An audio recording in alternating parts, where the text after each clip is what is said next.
Hello, Green Heroes, and welcome to our newest virtual field trip. It's me, Jonah, your engagement officer, and here we are at, well, IKEA Halifax to be exact. We're going to go inside and get a little tour of all of the awesome things that this building is doing to be energy efficient, and to see why, when it was built, it was the most energy efficient IKEA in all of Canada. Let's go check it out. Well, as we head up to the main showroom of IKEA, we're going to be meeting our friend Rob and Christine, who work here at IKEA, and they're going to give us a little tour along with some of the students from the latest BIJ conference, or Business is Jammin'. So let's go say hi to Rob and get a tour.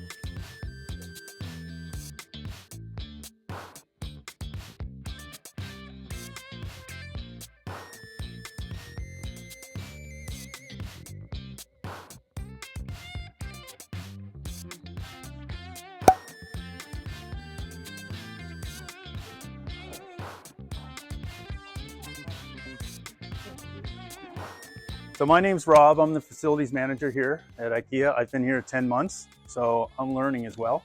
One neat feature that we do have here, see the dark blue panel on the outside?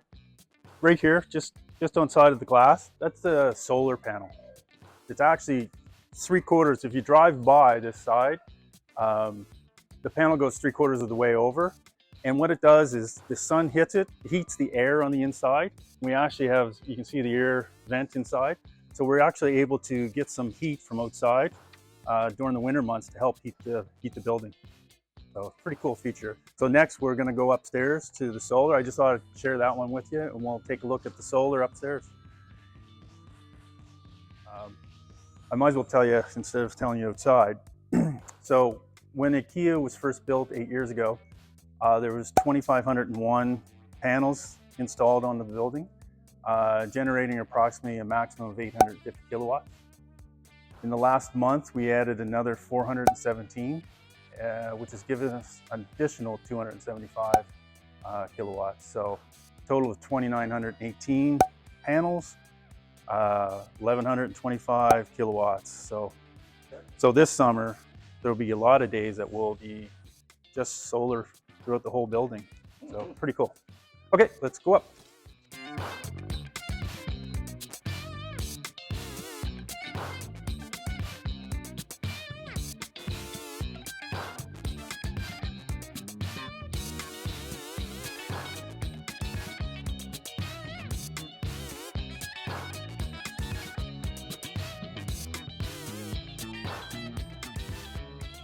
But this is where all the magic happens in the building for all the water, heat, air conditioning, and so forth.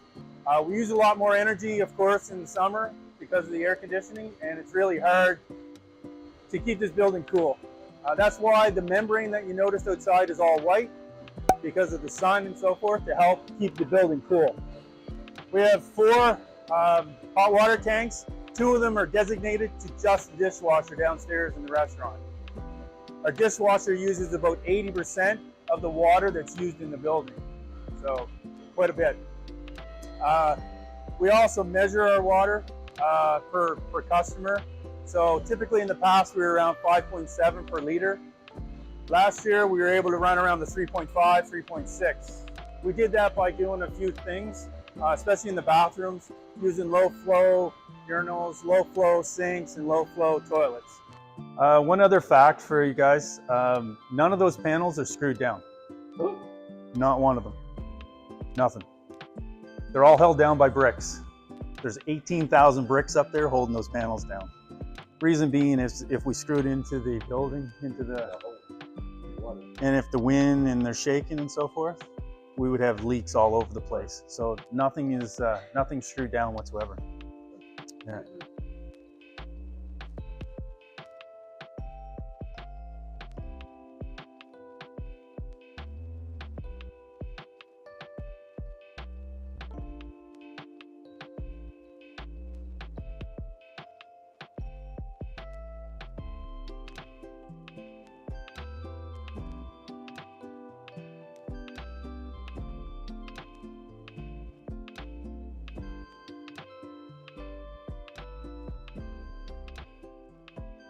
Hi everyone, thanks for joining us here at IKEA. I'm here with Christine and Rob, who work for IKEA. They just took us on this amazing tour of the building, and now we're going to sit down and ask them some questions. Just to get started, do you folks want to maybe let us know what you do at IKEA and what your job is here?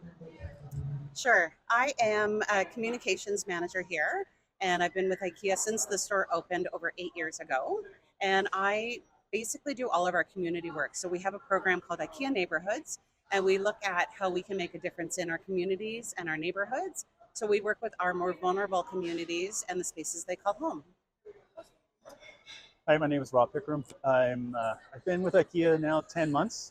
I'm the facilities operations manager. I take care of pretty much everything here in the building. Anything that gets maintenance-wise for heating, cooling, flooring, walls, electrical, plumbing, outside for snow removal, sustainability. I work closely with Christine on sustainability things, solar. So yeah, pretty much everything. I got my little hands into everything. All right, that is awesome. That's great to hear. And as you know, you've already seen, and as we've seen, this building it's huge. It's got so much cool technology, and it's very green, right? It's a very sustainable building. Can you maybe explain a little bit why having a building so sustainable is important to IKEA? What good does it do? So when we opened, the original plan was to be the most sustainable store in Canada. So they built it to be Gold LEED certified, and a short while after opening, we did get our Gold LEED certification. So with IKEA, we do sustainable actions because it's the right thing to do. We think about not only our generation, but future generations. So how can we have the least impact? And that's from our buildings to our products. So we did the solar panels. We've got a lovely living wall behind us, low flow toilets, low flow sinks. Every single light in the store from day one was LED. So it's everything that we think of, but it was always the right thing to do versus a financial choice. Maybe on a more personal note, what sort of motivated you or got you into this line of work? What about your job do you like, and how does that relate to the green sector? I came to IKEA in a weird roundabout way. So I have a degree in Indigenous Studies, and I came here and did a 1-year Bachelor of Journalism. I tried some journalism jobs and I didn't like it. So I ended up working for another retailer that was a co-op, but stayed with them for 20 years and knew that I had to work for a value-based retailer, that I had to believe in what we were doing, believe in who it was as a company, and knew that coming to work every day would be different. Every day is different here, and it's all about giving back. So when I found out about IKEA opening, I started doing research, and took me a year before they posted the job I wanted. But the more I learned and the more I researched, I knew I could be an advocate for IKEA and represent them every day happily. And it's awesome to hear you saying that you got here in a roundabout way, because that's something that we talk about a lot in the Green Careers program. Is often people think that a way to a career is point A, point B, and you have a straight line. But as a lot of us know, my degree is in theater, and here I am doing green school stuff, and so we all find ways. Maybe Rob, would you want to touch on that at all, and tell us about your path if someone is interested in a similar career to you, or a similar thing to what you're doing now, like what would be a good starting place for them, or what is a way to get into the green sector? Getting into the green sector. It starts with passion.